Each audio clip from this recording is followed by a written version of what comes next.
무엇을 먹을까? 무엇을 마실까? 무엇을 입을까? 걱정하지 말아라. 하늘에 나는 새도 하느님이 먹여준다. 솔로몬도 들에 핀 나리꽃처럼 영화롭게 입지 못했다. 너희들은 오늘 일은 오늘로 족하다. 내일 걱정은 내일이 알아서 할 것이다. 오늘 수고는 오늘로 족하다. 이렇게 말씀을 하셨다. 내일 거 걱정하지 말아라.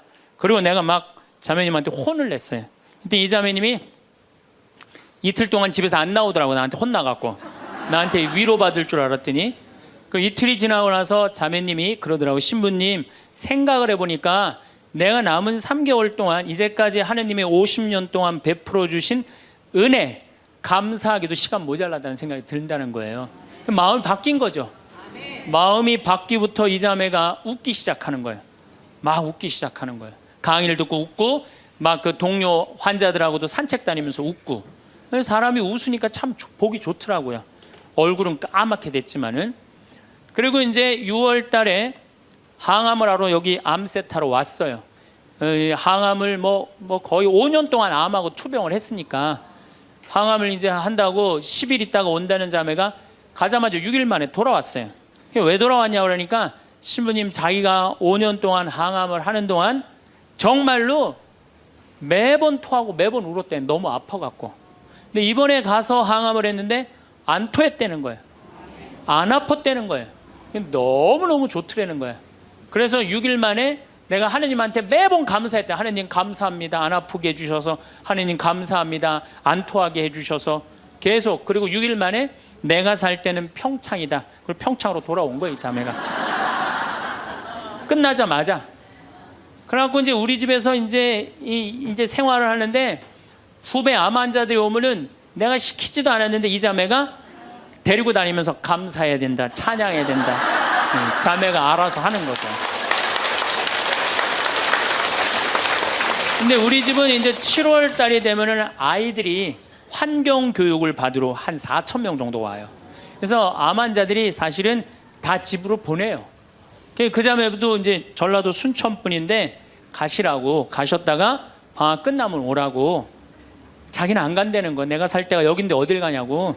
그래도 갔다가 오시라고. 그리고 자매님 이하 암 걸리신 분들 다 집으로 보냈어요. 8월 달이 되면은 전에는 밀린 강의가 많아갖고 여름방학 끝나면 전국으로 강의 다니냐고 정신이 없죠. 암 환자들 일일이 다 체크를 못했어요. 그 자매를 까먹었어요. 까먹고 이제 10월 달이 됐어요. 10월 달이 됐는데 형제님이 전화를 하셨어요. 베드로인데. 신부님, 저 베드로예요. 그러면 그때 전화한 거는 이제 이미 세상 부인이 떠나갖고 이제 장례 치르고 사모하고 49제 하고 그러고 난 다음에 이제 내 생각이 나서 대개 이제 우리 집에 이제 오신 분들이 그렇게 전화를 많이 하세요. 이제 돌아가셨고 다 장례 끝났고 어디다 모셨고 그래서 신부님 이제 기도해 달라고. 그래서 이제 자매님 어떻게 됐느냐고, 나는 이제 어디다 묻었느냐고 이렇게 이제 물어본 거죠.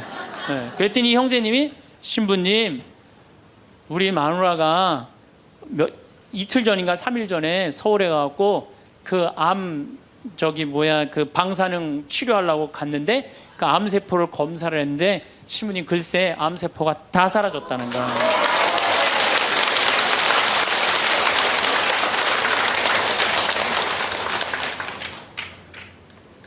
마음을 어떻게 먹느냐에 따라서 굉장히 많이 틀려요. 물론 또 하느님이 불러가시면 어쩔 수 없는 거고, 저는 하느님이 불러가는 것도 나쁘지 않다고 생각해요. 예, 불러가면 얼마나 좋아요. 요즘 그 미국에서 어떤 박사가 이제 죽었다가 다시 살아난 사람들 조사를 해봤대잖아요. 죽었다가, 나도 이제 그 본당 사목하면서 죽었다 살아난 사람들 얘기를 들어보면 아주 거의 똑같아요. 딱 죽을 때 그냥 터널 같은데 빛을 빨리 올라간다는 거예요. 그래갖고 그냥 전생애가 다 보이고, 그리고 정말로 빛이 있는 곳으로 나간다는 거예요. 내가 그 많은 분들 병자성사 해보면서도 정말로 편안하게 돌아가시는 분들을 보거든요. 그러니까 사실 살아도 좋고 죽어도 좋은 거예요. 뭐 이렇게 걱정할 게 많아, 믿는 사람들이. 그렇지 않아요? 어쨌든 그래도 살아있는 게 낫지, 아직까지는. 그렇잖아요. 그 여러분들 죽는 거 걱정하지 마세요. 절대 죽기 전까지는 안 죽어요. 죽기 전까지는. 걱정하지 마세요.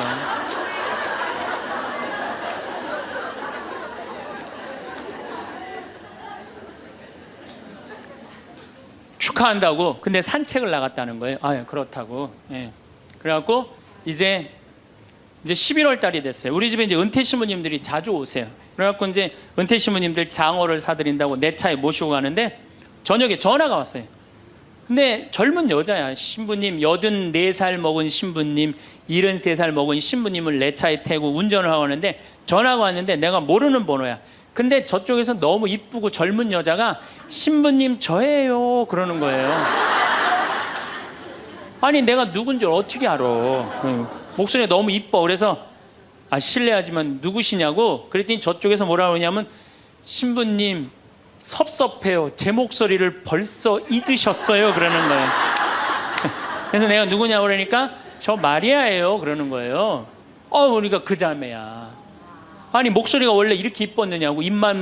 말만 하면 울음을 물었거든요. 신부님 나 죽으면 안 돼요 이랬던 자매인데 이렇게 밝은 목소리냐고.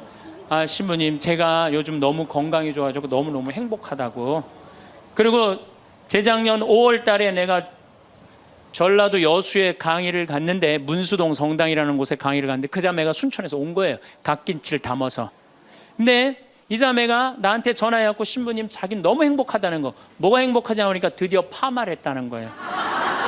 암 환자들 꿈은 파마하는 거 아니에요. 그리고 딱 봤는데 그 자매가 이뻐요. 되게 암 걸리는 사람들 특징이 뭐냐면 이뻐요. 암 걸린 사람들이 왜 이쁜지 알아요? 이쁘니까 승질을 못 내잖아요. 이쁜 척 해야 될 거 아니야. 그러니까 화나는 일이 있어도 다 참고 사는 거야. 그러니까 이쁜 사람들이 암에 많이 걸려요. 또 어떤 사람이 법 없이도 사는 사람들이 암에 많이 걸려요. 다 참고. 그게 다 암이 되는 거예요. 그걸 참고 사느냐고. 참 예쁘게 생겼어. 그 많은 분들 중에 딱 마리아 자매가 눈에 딱 띄더라고요. 우리 직원들은 몰라보더라고. 얼굴이 분홍색으로 변하고. 나를 끌어안으면서 자기 너무 행복하다는 거야. 그러니까 이 자매는 딱 끌어안았는데 내가 성령으로 꽉 차 있는 거 느끼겠더라고요. 근데 3개월 만에 돌아가신다는 분이 지금 3년째 살고 있어요. 지금까지도. 그래서 여러분들 우리가 마음을 근심 걱정하지 말고 감사하다가 살다 보면은 우리한테는 늘 행복한 일이 벌어진다. 신부님 결혼 생활을 한번 해보세요. 얼마나 화가 나나. 여러분들 누구 때문에 제일 많이 화가 나요? 남편, 아내, 자식들 때문에 화가 나죠. 이 자식들하고 관계를 보면은 자식 그냥 아무 잘못도 없는데 자기 화나면 자식들한테 뭐라고 폭언을 쏟아붓느냐면은 다 필요 없어. 너도 필요 없어. 그러죠? 밥이 넘어가냐? 뭐 이런 말 막 하잖아요. 자식들한테. 근데 여러분들 자식들한테 화로 키우면 그 화가 자기한테 돌아옵니다. 제가 한 15년 전에 용산 전자랜드에 내 후배 신부가 전축을 산다고 그래서 전축 사러 갔어요. 그때 2월 15일경이었어요. 졸업 시즌이었어요. 전축을 사러 갔는데 그날 아마 아들이 이제 졸업을 했나 봐, 중학교를. 그래갖고 컴퓨터를 사준다고 엄마하고 아들하고 나온 모양이에요. 근데 엄마는 100만 원을 들고 나오고 아들은 그 컴퓨터 앞에서 150만 원짜리 컴퓨터를 자꾸 사고 싶어 하더라고요. 그러니까 이제 아들하고 엄마하고 하니까 엄마가 슬슬 열받는 거지. 아들이 그냥 100만 원짜리 사면 좋은데 150만 원짜리 자꾸 산다고 우기니까 엄마가 너무 열받으니까 이 감정을 조절하지 못하고 아들 귀싸대기를 때렸어요. 그 많은 사람들이 있는데 쫙 소리가 났어요. 난 전축 사다가 무슨 소린가 했더니 때린 거 엄마가. 그래갖고 내가 그 모자가 하는 게 하도 신기해서 전축 사는 걸 관두고 구경하기 시작했어요. 어떻게 되나.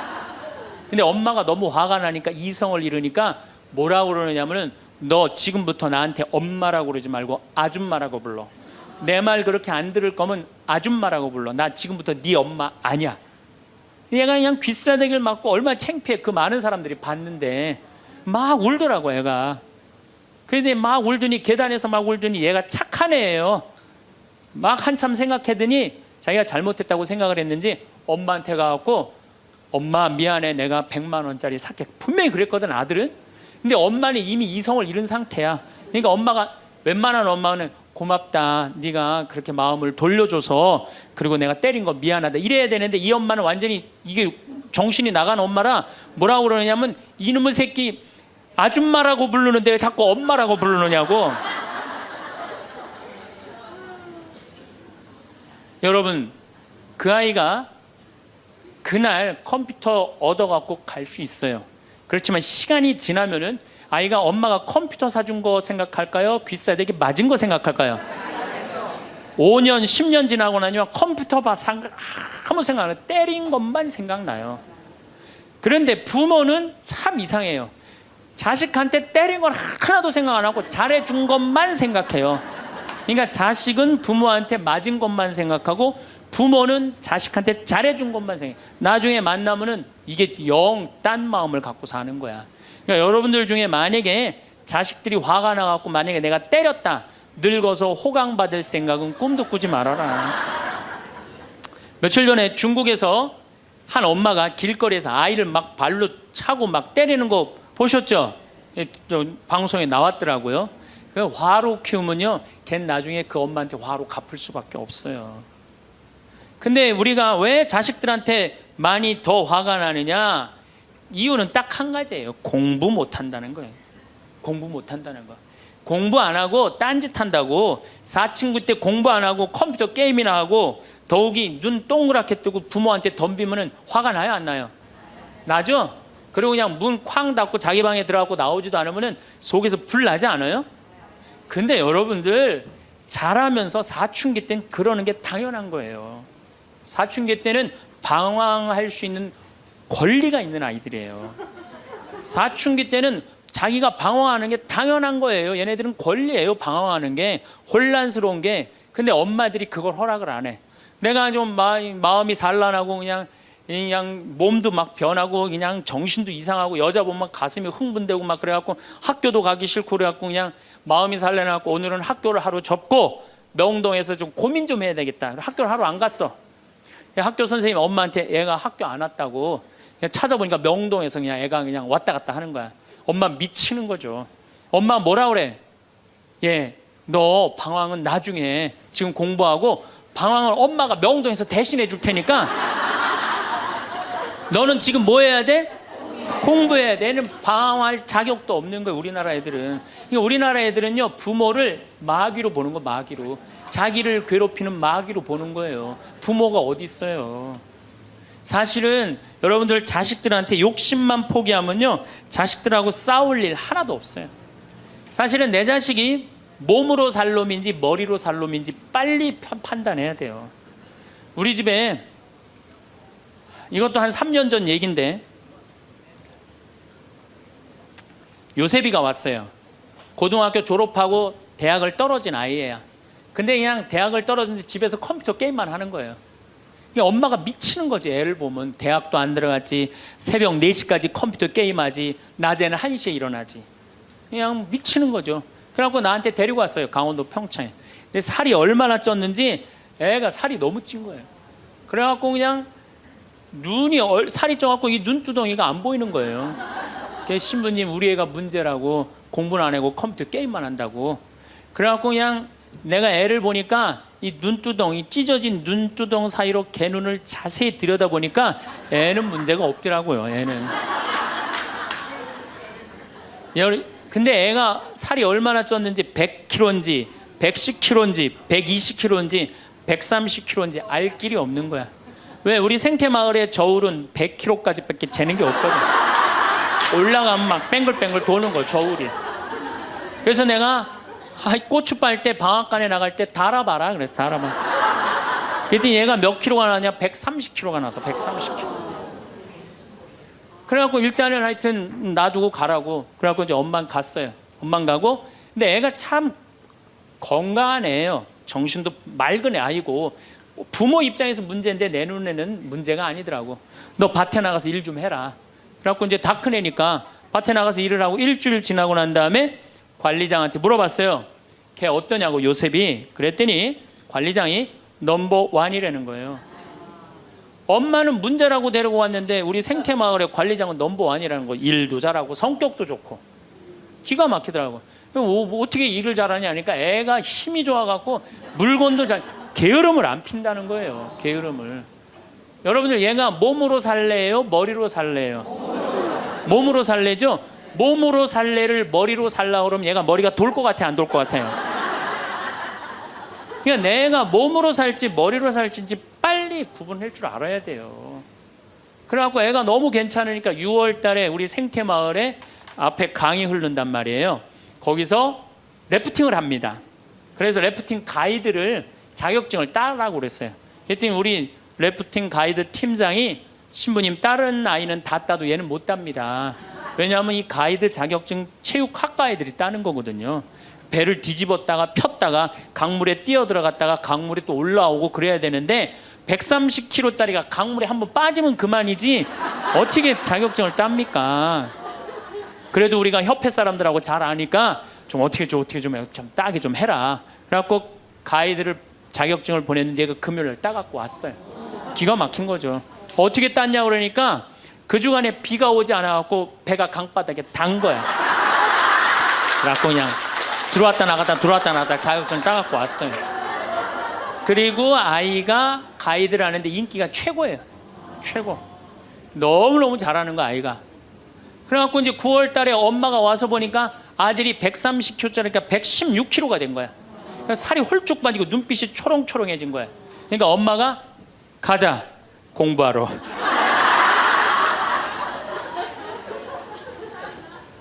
제가 보기에는 이 아이는 우리 집에 4년 동안 일하면은요 돈 5천만 원, 6천만 원, 7천만 원 벌어요. 왜냐하면 우리 집에 일하면 돈 주거든요. 그럼 그 돈 모아갖고 사업을 해도 얘는 잘하네요. 꼭 공부로 승부 걸 아이가 아니거든요. 그럼 신부님 우리 애가 몸으로 살랜지 머리로 살랜지 기준이 어떻게 됩니까? 반에서 10등 안에 안 드는 놈들은요 다 몸으로 살 놈들이에요. 여러분들 자식들 중에 반에서 10등 안에 안 드는 애들은 다 몸으로 살 애들이야. 독일은 초등학교 졸업하면서 중학교 올라가면서 갈릅니다. 대학 들어가래 아니면 기술 배우래. 그래갖고 갈러도 학교 선생님이 갈러놔도 우리 애가 왜 이 머리가 나쁘냐 이렇게 따지는 부모 하나도 없대요. 그러니까 그 독일 사람들은 그게 내 아이가 몸으로 살고 손으로 기술로 하는 걸 좋아한대요. 그리고 그렇게 아이가 살도록 도와준대요. 근데 우리는 만약에 그렇게 했다. 내가 교장 선생님들, 교감 선생님들한테 강의 한번 간 적이 있어요. 연수원에 가서. 그랬더니 교감 선생님들이 만약에 우리가 그런 결정을 하면 지금 학부형들한테 맞아 죽는다는 거예요. 우리나라 부모님들이 욕심이 너무 많은 거예요. 자식들한테. 그러니까 자식들이 희생당하는 거죠. 자식들이 희생당하는 거예요. 그러니까 독일은 대학을 졸업하는 비율이 아이들의 한 25% 정도밖에 안 된대요. 대학을 졸업하는 아이들이. 들어가는 애들도 많지 않고, 미국은 뉴욕 잘 사는 데가 대학 졸업하는 비율이 60%예요. 60%. 그런데 우리나라는 대학에 지금 입학하는 게 몇 프로냐면 92%예요. 아무나 다 대학 가는 거예요. 아무나 다. 그러니까 독일은 몸으로 살 애들이 75%야. 그렇죠? 그 다음 미국은 몸으로 살 애들이 40에서 50% 정도 돼요. 우리나라는 92%가 미국은 또 미국이나 캐나다는 60%가 대학에 들어가도 졸업하는 건 그중에 반밖에 못해요. 다 졸업 못해요. 그래서 그쪽에 가보니까 입학은 물어봐도 졸업은 물어보는 게 아니래요. 졸업하는 게 그렇게 어렵다는 거예요. 근데 우리는 92%가 들어가면 92% 거의 다 졸업을 하는 거야.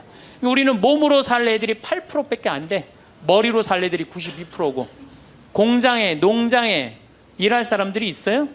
없어요. 그러니까 이 나머지 92% 중에 취직을 다 합니까? 40-50%밖에 못해요. 그러면 나머지 40%는요 한량으로 남는 거예요. 취직도 못하고. 그럼 그 자식 보고 있으면 속에서 불이 나요, 안 나요? 불이 나죠? 근데 누가 잘못한 거예요?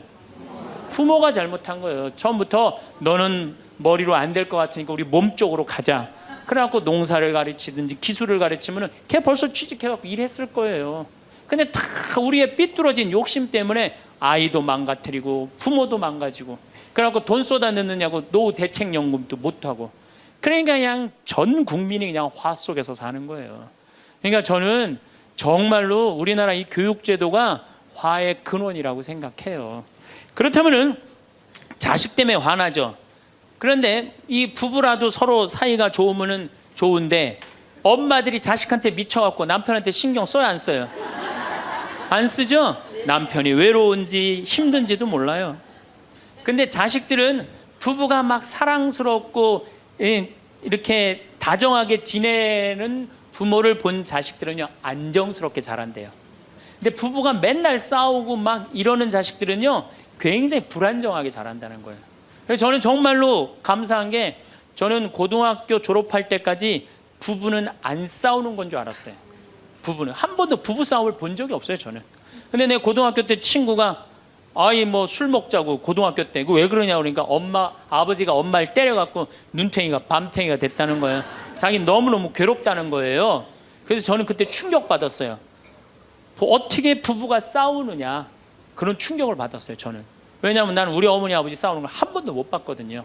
그래서 내가 그 얘기를 얼마 전에 우리 형제들이 다 모였을 때 나는 어머니 아버지 싸우는 걸 한 번도 못 봤다 그랬더니 우리 형제들이 이구동성으로 딱 한마디 하더라고요. 신부님이 집에 붙어 있은 적 있어야지 그걸 보는 거 아니냐.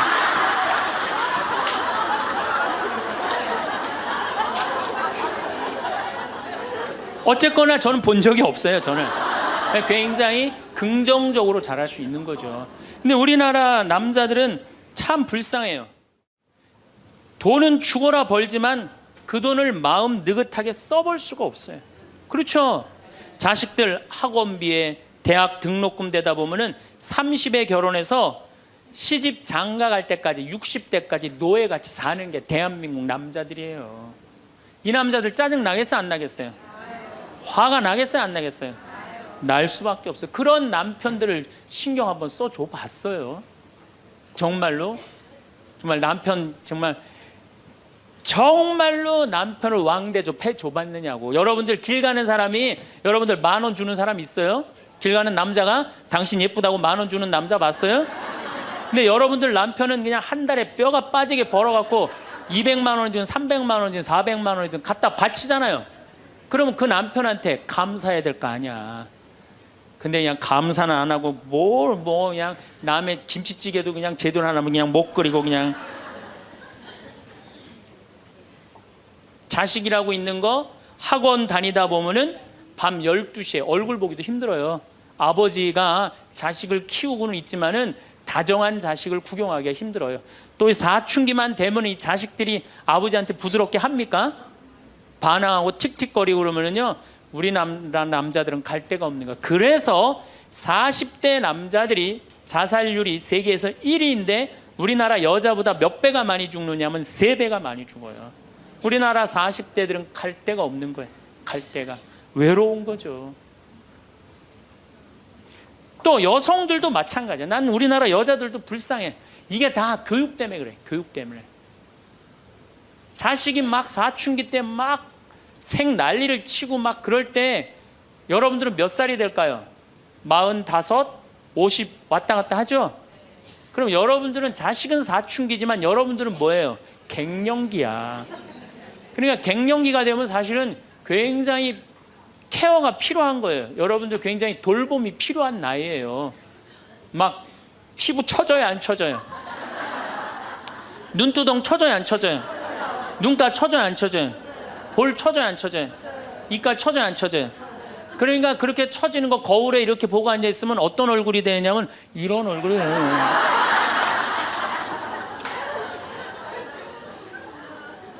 사람은요 눈가가 올라가야지 이쁘고 입가가 올라가야지 이쁘거든요. 그러니까 이제 50이 되면은 이쁜 게 하나도 없는 거야. 그러니까 젊은 여자들이 이쁘게 보이려고 화장할 때 어떻게 연필을 막 위로 그리잖아 이렇게.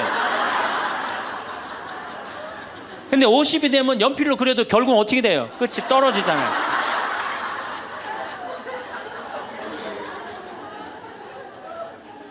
하지만 우리나라 이 갱년기의 여성들은 자신의 고통, 번뇌 뒤로 하고 감추고 희생합니다. 묻어두는 거예요.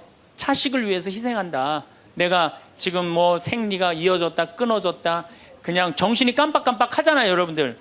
갱년기 시작되면은. 그렇죠? 지갑은 뒀는데 어디다 뒀는지 생각이 안 나는 그런 경우 참 많죠.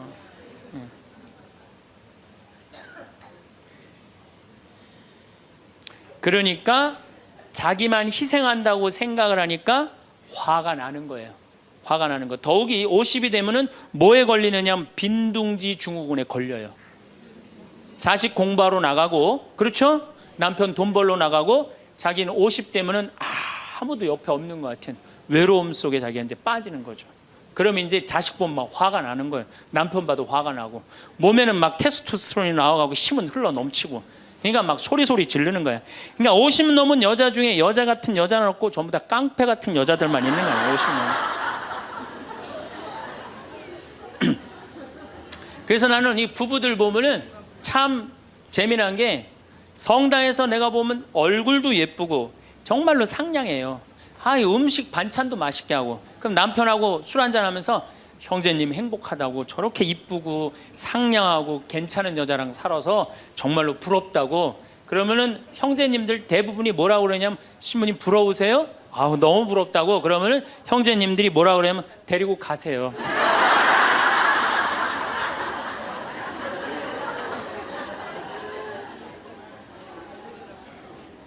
그래서 부부가 서로 사랑하지 못하고 자식하고도의 애정을 쌓지 못하고, 그러니까 우리가 이제 화가 꽉 차 있는 거예요. 그러니까 이 화가 꽉 차 있으니까 정말로 상상하지 못하는 일들이 벌어지는 거. 우리 사회 안에서 막 서로 죽이고 뭐 내다 버리고 뭐 이런 일들이 벌어지는 거죠. 그러면은 화가 나면은 어떻게 이 화를 컨트롤을 해야 되느냐, 화를 다루어야 되느냐, 지금부터 그 얘기를 말씀드리겠습니다. 여러분들, 화가 나면 예수님만 보면 돼요. 우리가 인생이 답답할 때 누구만 보면 돼요? 예수님만 보면 됩니다. 요한복음 8장에 간음한 여자 얘기가 나옵니다. 자, 요한복음 8장에 간음한 여자 얘기가 나와요. 당시 2000년 전에 여자가 간음을 했다. 이건 당시 중동 지역에서는 어떻게 했느냐면, 돌로 쳐서 그 여자가 돌에 맞아갖고 쓰러져갖고 돌 무더기를 만들어서 죽여요. 이번에도 중동에서 그런 일이 있었죠. 사진을 보니까 진짜 돌 무덤을 만들어 버리더라고요. 근데 이 여자가 간음을 하다가, 이번에 이 중동에서 그런 분은 남자하고 팔짱 끼고 나갔는지 그냥 외출했다고 그거 이유 하나로 그 처벌을 당했어요. 근데 이 여자는 현장에서 붙잡혔어. 중동에서 이 여자들은요 다 싸고 다녀요. 그만큼 여자를 사람 취급을 안 해요. 그런데 이 여자가 간음을 했어. 그러니까 남자들이 막 화가 날 것 같아, 안 날 것 같아요? 너무너무 화가 나는 거지. 이 여자는 여러분들 예뻤겠어요, 안 예뻤겠어요? 예뻤을 거예요. 왜냐하면 당시에 간음을 한다는 건 목숨을 걸었기 때문에. 이 여자 몸매는 어땠을 것 같아요? S라인에 S라인. 이게 벤지 엉덩이인지 구분도 안 되는 여자고 간음할 수가 없어요. 예쁜 여자가 다른 남자하고 대낮에 간음하다가 붙잡혔다. 남자들이 흥분할 수밖에 없어요. 그래갖고 막 눈이 뒤집어져 갖고 예수님은, 안 그래도 예수님한테 별렀어요. 왜? 요한복음 7장에 귀에만 대면 예수님을 죽이려고 그랬거든. 근데 이 사건이 8장에 일어나요. 8장에. 그러니까 모두를 용서해라, 사랑해라, 이런 분하고 율법 1.1핵도 없어지면 안 된다. 그러니까 율법학자들이 예수님 앞에 이 여자를 패댕기를 치는 거예요. 당신이 이 여자 간음했는데 어떻게 하면 좋으냐고. 근데 예수님이 보니까 이 사람들이, 이 남자들이 너무너무 흥분해 있는 거야. 눈이 뒤집어진 거예요. 보니까 흰 눈동자 95%, 까만 눈동자 5%야. 눈이 확 뒤집어져 있는 거야. 근데 예수님은 참 지혜로우셔요. 흥분한 사람하고는 얘기를 안 하시는 거예요. 여러분들, 두 사람이 막 싸워. 내가 말리로 들어갔어. 말리로 들어가면 나중에 흥분한 사람들 속에 뛰어들어가면 나중에 몇 명이 싸워요? 3명이 싸워요. 이게 눈에 뵈는 게 없을 때는요, 아무리 좋은 말도 귀에 안 들어오는 거예요. 눈에 뵈는 게 없을 때는. 예수님 딱 보니까 이 사람들이 완전히 흥분해 있어. 그러니까 상대 안 합니다. 어떻게 하냐면 대꾸도 안 하고 바닥에다 뭘 쓰세요. 땅바닥에 뭘 쓰세요. 참 위대한 행동이죠. 흥분이 가라앉을 때까지 기다리시는 거죠. 저는 제 소원이 하나 있어요. 저는 본당 신부를 10년 동안 했는데, 다행히 한 번도 뭐 교우들끼리 뭐 서로 싸워갖고 패가 갈린다든가 그런 적이 없어요. 그런데 이제 내가 다음에 이제 한번 본당에 나가면 주교님한테 가서 꼭 부탁하고 싶어요. 주교님한테 나는 어떤 본당에 나가고 싶냐고 부탁을 하고 싶냐면은 성당이 두 패로 나눠져 갖고 머리통이 터지게 싸우는 본당에 나 보내달라고. 내가 꼭 하고 싶은 게 있어서 그래요. 뭘 하고 싶으냐면은 내가 이제 머리통이 터지게 싸우는 본당에 발령받아 갔단 말이야.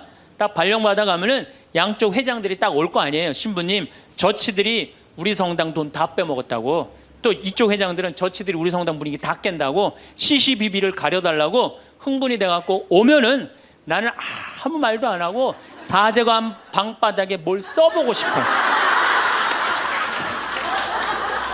나 그거 꼭 해보고 싶어요. 여러분들도 만약에 남편이 나하고 얘기 좀 하자고 남편이 흥분돼갖고 너 왜 우리 어머니한테 그렇게 못되게 대하느냐 그래갖고 싸우자고 문을 열고 딱 들어와갖고 딱 봤는데 남편이 흥분을 했어. 눈동자를 보니까 흰 눈동자 95%, 까만 눈동자 5%야. 그러면은 부인이 그래 나도 할 얘기가 많다 해보자. 그러면은요 어떻게 될 것 같아요?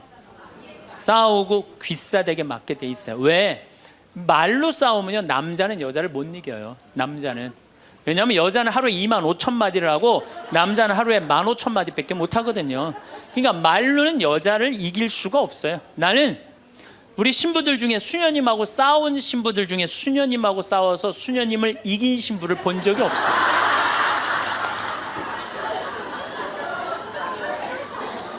말로는 안 되는 거예요. 그러니까 여러분들 남편이 흥분해갖고 딱 나하고 얘기하자 그러면 여러분들은 아무 대꾸하지 말고 방바닥에 뭘 쓰세요. 뭐 할 때까지? 남편 흥분 가라앉을 때까지. 예수님은 땅바닥에 쓰시는 거예요. 사실은 그거는 다른 뭐 아주 신학교 있을 때 뭐 많이 배웠죠. 뭘 써셨을까? 예수님이 과연 뭐 별 얘기를 들었는데 다른 의미는 아니고 흥분이 가라앉을 때까지 기다리신 거예요. 그래갖고 이제 이 사람들이 이제 흥분은 가라앉고 사건만 남은 거야. 사건. 그래갖고 이제 흥분이 좀 가라앉은 상태.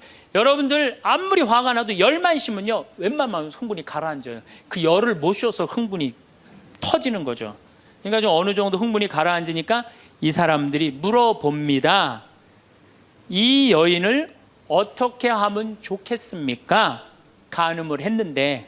그러니까 예수님이 딱 보니까 이제 흥분이 가라앉은 것 같아. 그러니까 딱 한마디 더 합니다. 그래? 그렇다면은 너희 중에 죄 없는 사람이 먼저 저 여자를 돌로 쳐라. 그리고 그 다음 행동이 기가 막히세요. 다시 땅바닥에 뭘 쓰세요. 이게 뭐냐면 생각할 시간을 주는 거예요. 생각할 시간. 여러분들 만약에 자식을 막 혼냈어. 너 한 번만 더 게임하면 엄마가 저 컴퓨터 부셔버린다고.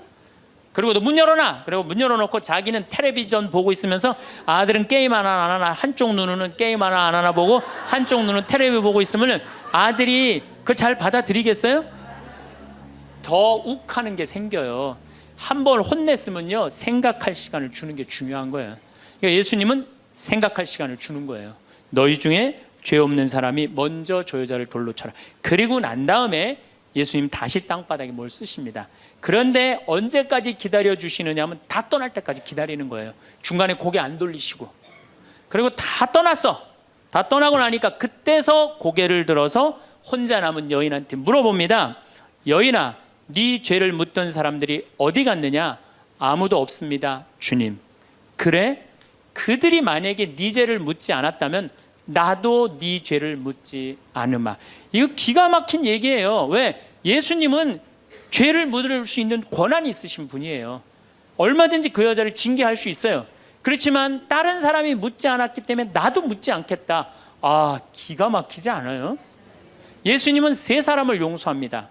첫 번째 죽이다고 덤비는 바리사이들을 용서하고 간음한 이 여인을 용서하고 그 다음에 율법의 1.1획도 나는 어기로 온 것이 아니다, 없애러 온 것이 아니다 이렇게 가르친 당신까지 용서한 거야. 다시 말해서 흥분이 가라앉으면요 문제 해결은 다 돼요. 흥분한 상태에서 여러분들이 문제 해결하려고 하면 해결이 안 된다는 얘기예요. 그렇다면은 이 흥분은 화는 어떻게 하면 조절할 수 있느냐? 첫 번째, 숨을 잘 쉬어라.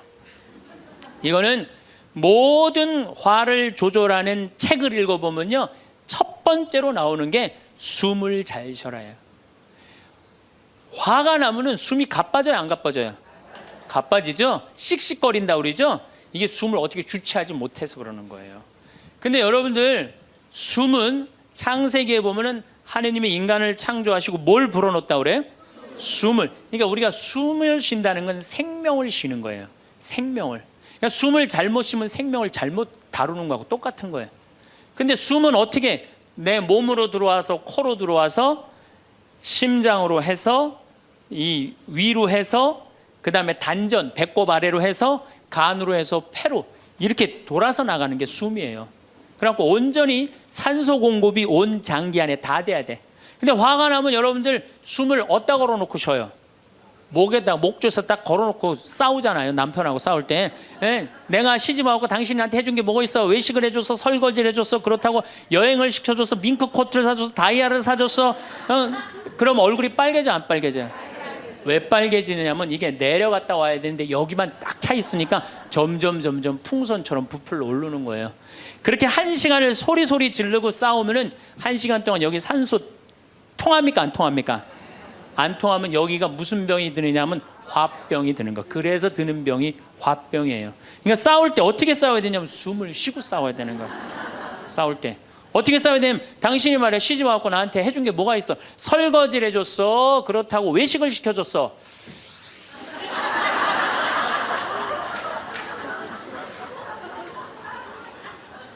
그렇다고 나 밍크 코트를 사줬어. 아니면 다이아를 사줬어. 당신 나한테 해준 게 뭐 있어? 내 시집 와서 고생만 했지.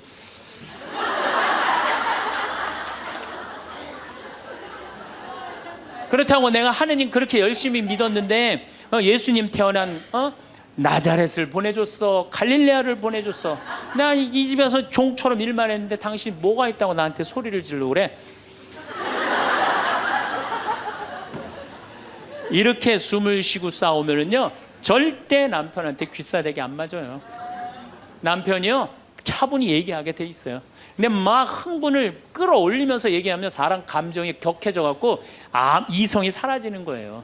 그래서 우리가 내가 너무너무 화가 나면은 심호흡을 10번만 하면은 굉장히 문제가 해결된다는 거예요. 그래서 여러분들 화가 나면은 어떻게 해라? 숨을 잘 쉬어라. 두 번째, 화가 나면 어떻게 해라? 걸어라. 걷는 게 아주 중요합니다.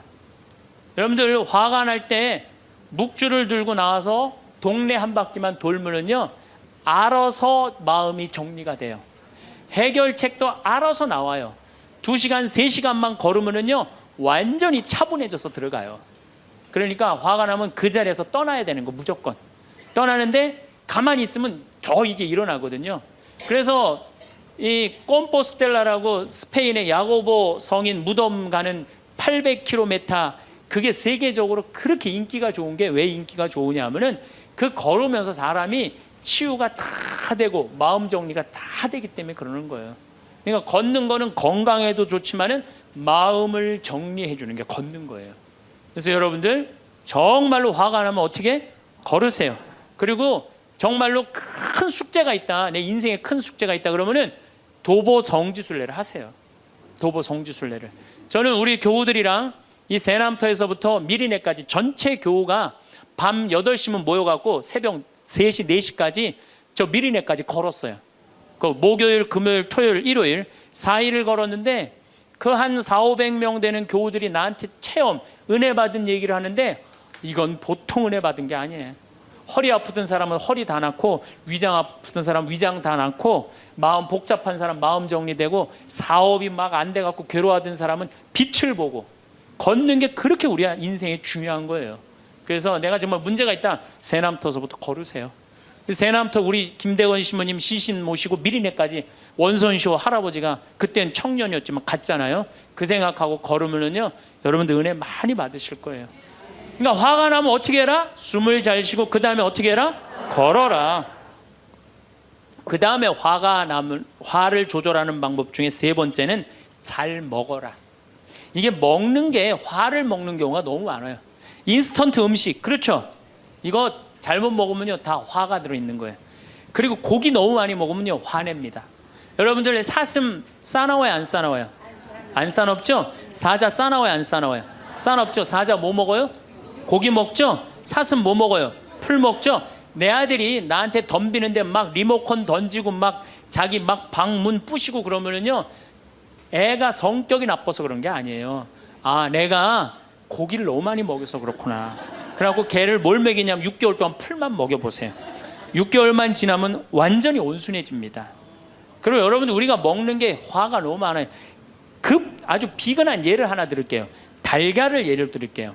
달걀을 여러분들, 닭들 어떻게 달걀을 낳아요? 우리 지금 여러분들 보통 드시는 닭들 다 가둬놓고 하죠? 재웁니까? 안 재웁니까? 안 재우죠? 재우지도 않죠. 공간이 조그맣죠. 스트레스 받으니까 옆에 닭 막 좁니다. 부리로. 그러니까 어떻게 하냐면 부리를 잘라요. 못 쪼개. 그런 닭들이 놓는 달걀은 화가 들어있을까요? 안 들어있을까요? 화가 들어있는 거예요. 그런 음식들이, 자연적이지 않은 음식들이, 반자연적인 음식들을 우리가 먹는 게 문제예요. 우리 닭들은 내가 300마리 키우는데 막 날아다니면서 놓는 알들은 벌써 향이 좋아요. 딱 깨서 먹으면 아주 고소하고. 그런데 일반 그 시중에서 이렇게 사는 닭들은 막 약간 좀 비리고 이런 냄새, 그 스트레스 받는 거예요. 그럴 만큼 먹는 게 중요한 거예요. 그래서 자연식이라는 게 우리한테 그래서 중요한 거예요. 그래서 이 화도 커피 많이 먹으면 막 심장 두근두근 거려요, 안 거려요? 그런 상태에서 화나는 일이 있으면 폭발합니다. 그러니까 먹는 게 아주 중요하다. 네 번째, 우리가 화를 잘 다스리려면은 이게 음양의 조화, 인생을 좀 즐길 줄 알아야 돼. 인생을. 하느님이 6일 일하고 7일째 쉬셨어요, 안 쉬셨어요? 쉬셨죠? 그럼 여러분들도 일하고 쉬어야 돼, 안 쉬어야 돼요? 쉬어야 돼요. 근데 우리는 잘 안 쉬어. 하느님이 태양도 동그랗고 달도 동그랗고 산도 동그랗고 사람 머리도 동그랗고 이렇게 동그랗게 만들어 놓으신 이유는 동그랗게 살라고 그러는 거예요. 그런데 우리 평창에 내가 생태마을에서는 운전하고 읍내에 나가면은 한 번도 빵빵거리는 소리를 못 들어요. 근데 서울만 딱 오면은 여긴 다 네모나고 삐죽해. 그러니까 네모나고 삐죽한 거 보는 사람들 딱 1초만 늦게 출발해도 빵빵거리고 난리도 아니에요. 그러니까 여러분들 음양의 조화를 잘 이루어야 돼요. 남녀 뭐 쉬는 거 이런 게 굉장히 중요한 거거든요. 그래서 좀 어디 가서, 그러니까 우리 생태마을 같은데 1년에 일주일씩 와서 조용히 기도하고 쉬고 가면은 영혼이 편안한 거죠. 그러니까 여러분들 지금 나이 60 드신 분들 60년 일했으면 나머지 인생은 즐거워야 돼, 안 즐거워야 돼? 즐거워야 돼. 그러니까 그런 음양의 조화를 잘 해야 된다. 다섯 번째, 제일 중요한 거, 화가 안 나는 최고 좋은 길은 뭐냐면 자기 자신한테 잘해주면 돼요. 내가 행복하면은 절대 화 안 납니다. 얼마 전에 우리 집에 대장암으로 온몸에 퍼져서 돌아가신 분이 계세요. 자매님이 나보다 1살 많은데 죽기 일주일 전에 나를 딱 끌어안고 울면서 이런 말을 했어요. 신부님, 나는 내가 이제 곧 죽을 것 같은데 나는 남편한테도 안 미안하대요. 왜 안 미안하냐면 남편 평생 집 돌본 적이 없대요. 그래서 하나도 안 미안하대요. 그리고 자식한테도 안 미안하대. 왜? 대학까지 자기가 이 빌딩 청소해갖고 대학까지 졸업시켰대요. 그런데 누구한테 미안하냐면 자기한테 미안하대. 자기는 이 47년을 살면서 한 번도 고생만 했지 자기 맛있는 고기를 사준 적도 없고 자기한테 예쁜 옷을 해입힌 적도 없고 좋은 데 구경시켜준 적도 없다는 거야. 그런데 지금까지 고생만 하다가 떨컥 병에 걸려서 죽는다는 거예요. 그래서 자기한테 너무너무 미안하다는 거예요. 근데 이제 죽는다는 거예요. 자기한테 한 번도 잘해준 적이 없는데 너무 자기한테 미안하다는 거예요. 여러분들한테 잘해줘야 될 것 같아요? 안 잘해줘야 될 것 같아요? 괜히 그냥 참고 인내하면서 승질은 승질대로 부리고 그러실 필요 하나도 없어요. 이제 여러분들한테 맛있는 거 있으면 사주세요. 그렇죠? 예쁜 옷 있으면 사 입히고, 여러분한테 좋은 데 있으면 구경도 좀 시켜주고. 저는 저한테 잘해줍니다. 왜 잘해주느냐 하면은 나는 본당을 떠나 있기 때문에 본당 총회장님도 없고 부회장님도 없고 성무회장님도 없어요. 그러니까 나 고기 먹고 싶으면 사주는 사람 아무도 없어요. 내가 고기가 먹고 싶으면 내가 사줘요. 베네딕토 고기 먹고 싶냐? 가자, 내가 오늘 사줄게. 난 내가 데려와서 내가 사줘, 나한테. 그러니까 스트레스 받는 일이 없는 거예요. 남한테 섭섭한 것도 없고. 그래서 제가 항상 하는 얘기지만 집에서는 엄마가 행복해야 돼. 그래야지 자식이 행복한 거예요. 집에서는 아내가 행복해야 돼. 그래야지 누가 행복해? 남편이 행복하는 거야. 집에서 며느리가 행복해야 돼. 그래야지 누가 행복해? 시어머니가 행복한 거예요. 그러니까 여기 계신 여러분들이 행복해야지 대한민국이 행복한 거예요. 이제는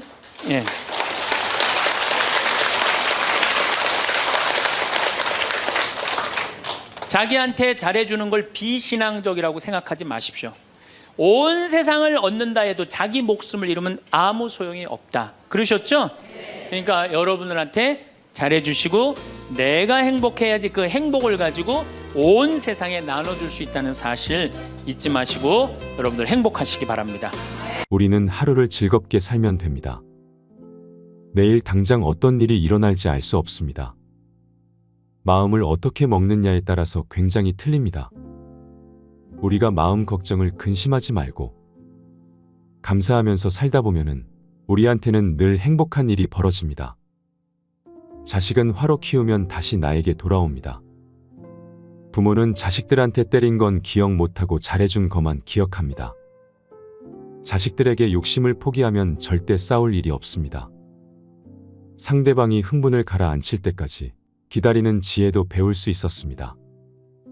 흥분을 조절할 수 있는 방법. 첫 번째, 숨을 잘 쉬어라입니다. 너무너무 화가 나면 심호흡을 10번만 해도 문제가 해결될 수 있습니다. 두 번째, 걸어라입니다.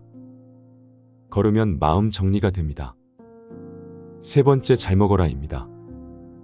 먹는 게 아주 중요합니다. 네 번째, 인생을 즐길 줄 알아야 합니다. 다섯 번째, 자기 자신한테 잘해주면 됩니다. 오늘 강의 내용도 정말 좋은 내용이었습니다. 특히 화를 조절할 수 있는 5가지 방법은 여러 번 보면서 외워두면 인생에 있어 매우 큰 도움이 될 것 같습니다. 오늘은 반복 시청하시면 더 좋을 것 같습니다. 반복 재생합니다. 제가 사는 강원도 평창 생태 마을에는 제가 황토집을 전해서 암 환자들이 많이 오십니다. 근데 벌써 한 3년 전 얘기예요. 3년 전에 우리 집에 암 환자 자매님 한 분이 오셨어요. 한 분이 오셨는데 이분이 5월 달경에 오셨는데 완전히 얼굴이 새카마신 분이에요. 남편이 뭐라고 그러느냐면은 간까지 다 암이 전이돼서 3개월밖에 못 살 거라고. 신부님 마지막으로 황토집이 좋아서 왔노라고. 그래서 신부님이 좀 살려달라고. 내가 무슨 재주로 살려줘요 제가. 그래서 좀 우리 집에 내가 행복론 강의라니까 행복론 강의 좀 들으라고. 근데 마침 그때 암 환자들이 한 10분 정도 있었어요. 그런데 그 암 환자들하고 다른 분들하고 강의를 하는데 10분이 다 웃는데 그 자매는 안 웃는 거예요. 왜 안 웃느냐? 이제 3개월밖에 안 남았기 때문에 그게 너무 걱정이 되니까 내 강의가 재밌지도 않고 웃기지도 않은 거예요.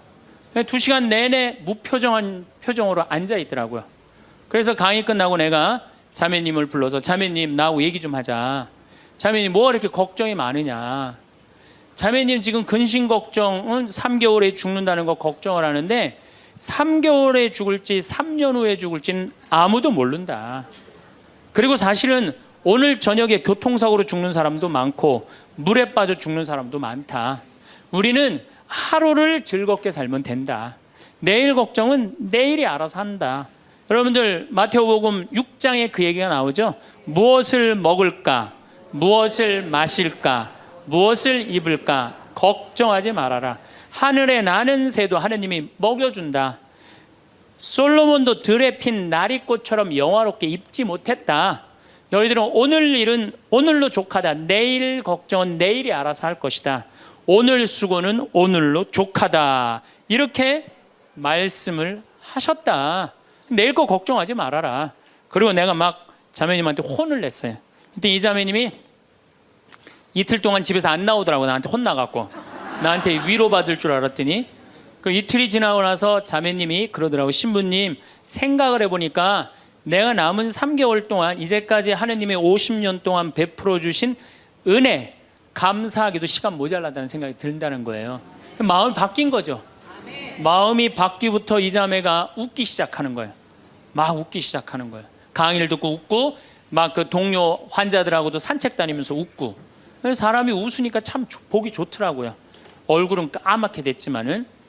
그리고 이제 6월 달에 항암을 하러 여기 암세타로 왔어요.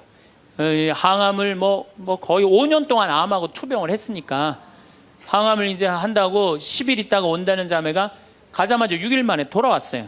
왜 돌아왔냐 그러니까 신부님 자기가 5년 동안 항암을 하는 동안 정말로 매번 토하고 매번 울었대. 너무 아파갖고.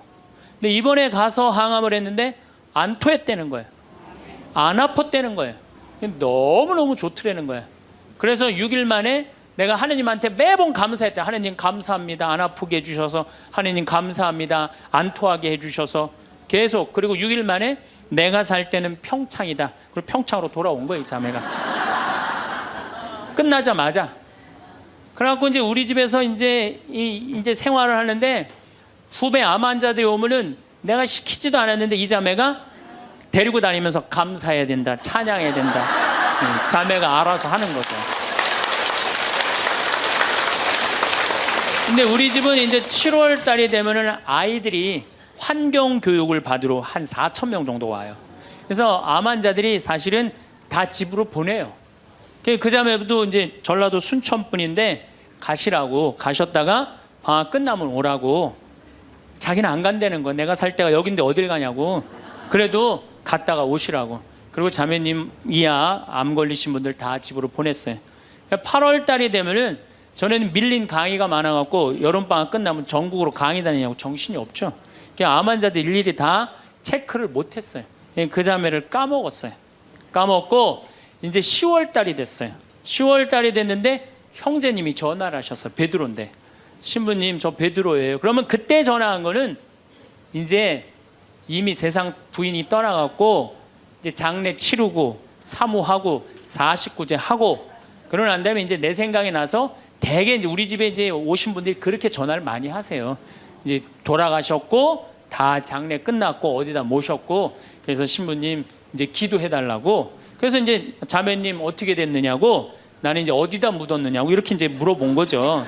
네. 그랬더니 형제님이 신부님 우리 마누라가 이틀 전인가 3일 전에 서울에 가갖고 그 그 방사능 치료하려고 갔는데 그 암세포를 검사를 했는데 신부님 글쎄 암세포가 다 사라졌다는 거야.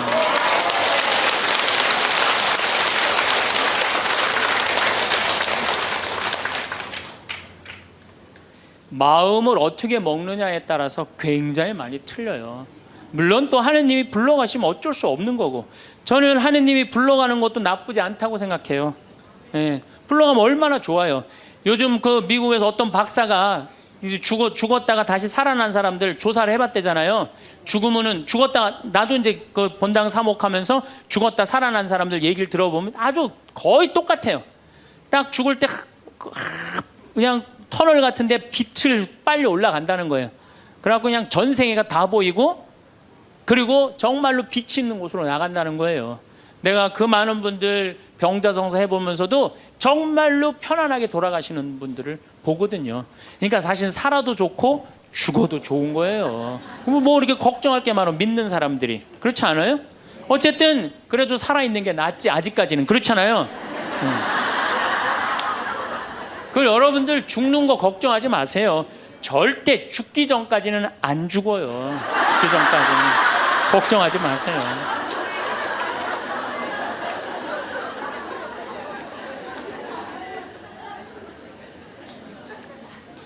축하한다고. 근데 산책을 나갔다는 거예요. 아, 그렇다고. 예. 그래갖고 이제 11월 달이 됐어요. 우리 집에 이제 은퇴 신부님들이 자주 오세요. 그래갖고 이제 은퇴 신부님들 장어를 사드린다고 내 차에 모시고 가는데 저녁에 전화가 왔어요. 근데 젊은 여자야. 신부님 84살 먹은 신부님 73살 먹은 신부님을 내 차에 태우고 운전을 하고 하는데 전화가 왔는데 내가 모르는 번호야. 근데 저쪽에서 너무 이쁘고 젊은 여자가 신부님 저예요 그러는 거예요. 아니 내가 누군지 어떻게 알아. 목소리가 너무 이뻐. 그래서 실례하지만 누구시냐고 그랬더니 저쪽에서 뭐라 그러냐면 신부님 섭섭해요. 제 목소리를 벌써 잊으셨어요 그러는 거예요. 그래서 내가 누구냐고 그러니까 저 마리아예요 그러는 거예요. 그러니까 그 자매야.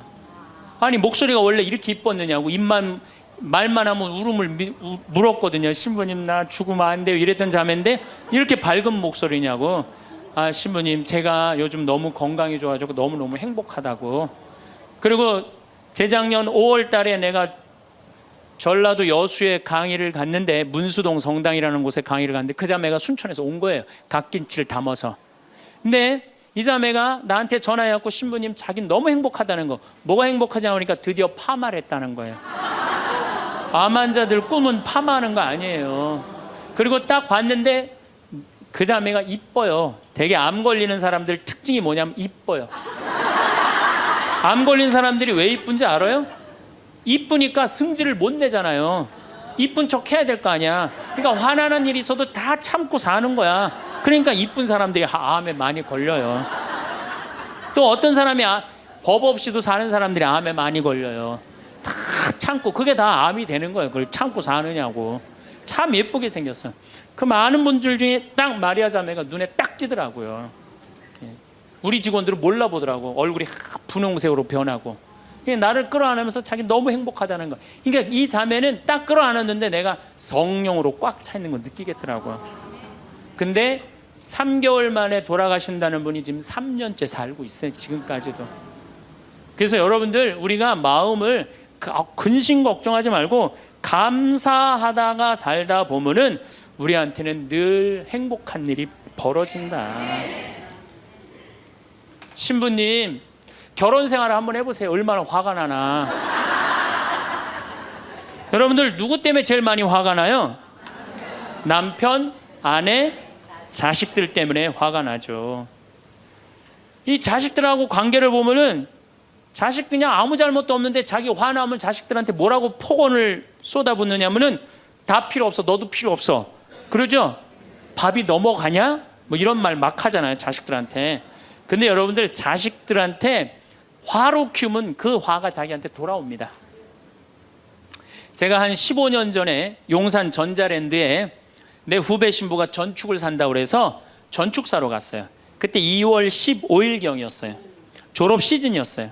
전축을 사러 갔는데 그날 아마 아들이 이제 졸업을 했나 봐, 중학교를. 그래갖고 컴퓨터를 사준다고 엄마하고 아들하고 나온 모양이에요. 근데 엄마는 100만 원을 들고 나오고 아들은 그 컴퓨터 앞에서 150만 원짜리 컴퓨터를 자꾸 사고 싶어 하더라고요. 그러니까 이제 아들하고 엄마하고 하니까 엄마가 슬슬 열받는 거지. 아들이 그냥 100만 원짜리 사면 좋은데 150만 원짜리 자꾸 산다고 우기니까 엄마가 너무 열받으니까 이 감정을 조절하지 못하고 아들 귀싸대기를 때렸어요. 그 많은 사람들이 있는데 쫙 소리가 났어요. 난 전축 사다가 무슨 소린가 했더니 때린 거 엄마가. 그래갖고 내가 그 모자가 하는 게 하도 신기해서 전축 사는 걸 관두고 구경하기 시작했어요. 어떻게 되나. 근데 엄마가 너무 화가 나니까 이성을 잃으니까 뭐라고 그러느냐면은 너 지금부터 나한테 엄마라고 그러지 말고 아줌마라고 불러. 내 말 그렇게 안 들을 거면 아줌마라고 불러. 나 지금부터 네 엄마 아니야. 얘가 그냥 귀싸대기를 맞고 얼마나 창피해. 그 많은 사람들이 봤는데 막 울더라고 애가. 그런데 막 울더니 계단에서 막 울더니 얘가 착한 애예요. 막 한참 생각하더니 자기가 잘못했다고 생각을 했는지 엄마한테 가갖고 엄마 미안해 내가 100만 원짜리 살게. 분명히 그랬거든 아들은. 근데 엄마는 이미 이성을 잃은 상태야. 그러니까 엄마가 웬만한 엄마는 고맙다 네가 그렇게 마음을 돌려줘서 그리고 내가 때린 거 미안하다 이래야 되는데 이 엄마는 완전히 이게 정신이 나간 엄마라 뭐라고 그러냐면 이놈의 새끼 아줌마라고 부르는데 왜 자꾸 엄마라고 부르느냐고. 여러분 그 아이가 그날 컴퓨터 얻어갖고 갈 수 있어요. 그렇지만 시간이 지나면은 아이가 엄마가 컴퓨터 사준 거 생각할까요? 귀싸대기 맞은 거 생각할까요? 5년 10년 지나고 나면 컴퓨터 아무 생각 안 해요. 때린 것만 생각나요. 그런데 부모는 참 이상해요. 자식한테 때린 건 하나도 생각 안 하고 잘해준 것만 생각해요. 그러니까 자식은 부모한테 맞은 것만 생각하고 부모는 자식한테 잘해준 것만 생각해요. 나중에 만나면은 이게 영 딴 마음을 갖고 사는 거야. 그러니까 여러분들 중에 만약에 자식들이 화가 나갖고 만약에 내가 때렸다. 늙어서 호강받을 생각은 꿈도 꾸지 말아라. 며칠 전에 중국에서 한 엄마가 길거리에서 아이를 막 발로 차고 막 때리는 거 보셨죠? 저 방송에 나왔더라고요. 화로 키우면요, 걔 나중에 그 엄마한테 화로 갚을 수밖에 없어요. 근데 우리가 왜 자식들한테 많이 더 화가 나느냐? 이유는 딱 한 가지예요. 공부 못한다는 거예요. 공부 못한다는 거. 공부 안 하고 딴짓 한다고, 사친구 때 공부 안 하고 컴퓨터 게임이나 하고, 더욱이 눈 동그랗게 뜨고 부모한테 덤비면은 화가 나요, 안 나요? 나죠? 그리고 그냥 문 쾅 닫고 자기 방에 들어가고 나오지도 않으면은 속에서 불 나지 않아요? 근데 여러분들 자라면서 사춘기 때는 그러는 게 당연한 거예요. 사춘기 때는 방황할 수 있는 권리가 있는 아이들이에요. 사춘기 때는 자기가 방황하는 게 당연한 거예요. 얘네들은 권리예요, 방황하는 게. 혼란스러운 게. 근데 엄마들이 그걸 허락을 안 해. 내가 좀 마음이 산란하고 그냥 몸도 막 변하고 그냥 정신도 이상하고 여자 보면 가슴이 흥분되고 막 그래갖고 학교도 가기 싫고 그래갖고 그냥 마음이 산란해갖고 오늘은 학교를 하루 접고 명동에서 좀 고민 좀 해야 되겠다. 학교를 하루 안 갔어. 학교 선생님 엄마한테 애가 학교 안 왔다고 그냥 찾아보니까 명동에서 그냥 애가 그냥 왔다 갔다 하는 거야. 엄마 미치는 거죠. 엄마 뭐라 그래? 너 방황은 나중에, 지금 공부하고 방황을 엄마가 명동에서 대신해 줄 테니까 너는 지금 뭐 해야 돼? 공부해야 돼. 얘는 방황할 자격도 없는 거예요, 우리나라 애들은. 우리나라 애들은요, 부모를 마귀로 보는 거, 마귀로. 자기를 괴롭히는 마귀로 보는 거예요. 부모가 어디 있어요? 사실은 여러분들 자식들한테 욕심만 포기하면요, 자식들하고 싸울 일 하나도 없어요. 사실은 내 자식이 몸으로 살 놈인지 머리로 살 놈인지 빨리 판단해야 돼요. 우리 집에 이것도 한 3년 전 얘기인데 요셉이가 왔어요. 고등학교 졸업하고 대학을 떨어진 아이예요. 근데 그냥 대학을 떨어진데 집에서 컴퓨터 게임만 하는 거예요. 엄마가 미치는 거지. 애를 보면 대학도 안 들어갔지, 새벽 4시까지 컴퓨터 게임하지, 낮에는 1시에 일어나지. 그냥 미치는 거죠. 그래갖고 나한테 데리고 왔어요, 강원도 평창에. 근데 살이 얼마나 쪘는지 애가 살이 너무 찐 거예요. 그래갖고 그냥 살이 쪄갖고 이 눈두덩이가 안 보이는 거예요. 신부님, 우리 애가 문제라고, 공부는 안 하고 컴퓨터 게임만 한다고. 그래갖고 그냥 내가 애를 보니까 이 눈두덩이, 찢어진 눈두덩 사이로 걔 눈을 자세히 들여다보니까 애는 문제가 없더라고요. 애는. 근데 애가 살이 얼마나 쪘는지, 100kg인지 110kg인지 120kg인지 130kg인지 알 길이 없는 거야. 왜? 우리 생태마을의 저울은 100kg까지밖에 재는 게 없거든. 올라가면 막 뱅글뱅글 도는 거야, 저울이. 그래서 내가 고추 빨 때 방앗간에 나갈 때 달아봐라. 그래서 달아봐. 그랬더니 얘가 몇 킬로가 나냐? 130kg가 나서 130kg.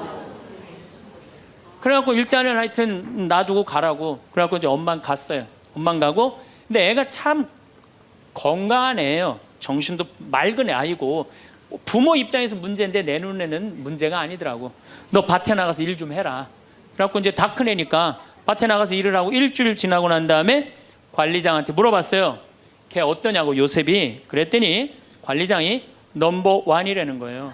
하고 요새 그 텔레비에 보면 이렇게 홍어 이렇게 삭힌 것도 많이 홈쇼핑으로 보내주잖아요. 딱 해갖고 삼합 딱 해갖고 와인 하나 딱 준비하고 이브닝 드레스도 좀 쫙 입고 이런 이벤트가 있어야지 60년을 같이 살지. 무슨 재미로 60년을 살아요. 이건 뭐 김치찌개 한번 해줬단 말이야, 부인이 저녁에. 김치찌개 해줬는데 다음날 아침에 출근할 때 보니까 그거 졸여갖고 이제 또 내놨단 말이야. 저녁에 퇴근할 갖고 왔는데 그걸 볶아갖고 또 내놨어. 고해성사를 이제 이렇게 할머니하고 할아버지하고 같이 들어와요. 그래갖고 이제 할머니가 이제 할아버지 잘못한 걸 다 나한테 얘기를 해줘요. 그러면은 할아버지가 그걸 받아들이면 되는데 안 받아들입니다. 할머니를 때리는 거예요. 내가 언제 그랬느냐. 그러니 난 내가 봐도 저 할아버지 양심도 없구나. 그냥 젊었을 때 저러더니 늙어서 고해를 대신까지 해주는데 얼마나 고마워. 그런데도 그냥 그 할머니를 때리고 저렇게 구박을 하니 참 정말로 빨리 죽었으면 좋겠다, 그런 생각을 했어요. 근데 그 할아버지가 돌아가셨어요. 마침 내가 있을 때 그래서 내가 장례 미사를 해주고 할머니 손을 꼭 잡고 그랬어요. 할머니 이제 그동안 고생 많이 했으니까 이제 편안하게 집에 가서 이제 행복하게 쉬시라고 남은 여생. 그래갖고 이제 할머니를 보냈는데 그 밤 11시에 할머니가 전화를 했어요. 신부님 우리 집에 좀 와달라는 거예요. 한참 자는데 왜 그러시냐고 그러니까 그 병상에 누워있던 남편이 없으니까 이 집이 그렇게 무섭고 쓸쓸하고 외롭고 허전하다는 거야. 지금 빨리 와서 기도를 해달라는 거야. 그래서 자다가 또 옷도 갈아입고 이제 내가 가고 그 할머니 이제 안수기도 해주고 이제 손잡고 기도해주고 오면서 늙어서 남편이 죽는다. 그날로 여러분들은 아무것도 아니에요. 완전히 홀로 되는 거예요. 그러니까 정말로 귀하게 지금 자식을 귀하게 해줘야 돼. 남편을 귀하게 해줘야 돼. 그러니까 오늘 당장 집에 가고 학원 끊어요. 학원 끊고 대학 다닌 자식 있으면 당장 휴학시키세요. 우리 어머니가 딱 오시더니 아들이 막 쩔쩔매고 사람들이 막 농민들이 왔다 갔다 하는 걸 보고 왜 그러시냐고 신부님. 그래서 내가 원래 계약 제외로 했는데 돈이 원래 한 2억이 들어오기로 했는데 그 돈이 안 들어왔고 내가 지금 못 줘서 지금 너무너무 당황스럽다고 그냥 그 얘기만 저는 했어요. 근데 어머니가 일주일 동안 있기로 하셨는데 그날 그냥 집에 가시더라고요. 우리 누나한테 가자 그랬더니 차로 가셨어요. 다음날 어머니가 전화를 하셨어요. 신부님 내가 그 돈 해서 보냈다는 거예요. 하루 만에 어머니가 그 엄청난 돈을 해서 보낸 거예요. 아들이 그냥 뭐 그런 거 고생하는 거 보기 싫은 거지. 그래갖고 그 돈을 해갖고 싹 일주일 만에 싹 정리했어요.